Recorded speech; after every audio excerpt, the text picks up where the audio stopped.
altre e tanti altri, oggi abbiamo deciso di partecipare, aderire a questa iniziativa che si chiama Staffetta dell'Umanità. È facile trovare informazioni dettagliate sul web, basta fare una ricerca.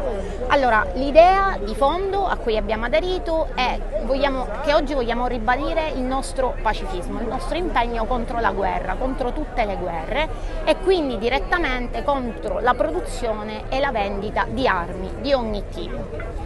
Ci sembra che da troppi mesi si sia dato per scontata la guerra e si pensi di poter affrontare questo conflitto solo armando le parti in vari modi, o con armi direttamente o con fondi, ma comunque armando e sostanzialmente assistere più o meno come spettatrici e spettatori silenti a questo conflitto che di fatto sta mietendo migliaia e migliaia e migliaia di vittime mese dopo mese all'interno dell'Europa, lasciando una ferita indelebile che non sarà facilmente superata.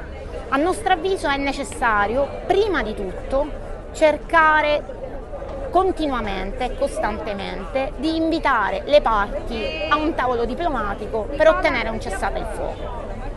Non crediamo che in questo contesto la vendita, la produzione, la cessione di armi possa contribuire in alcun modo al raggiungimento di una pace.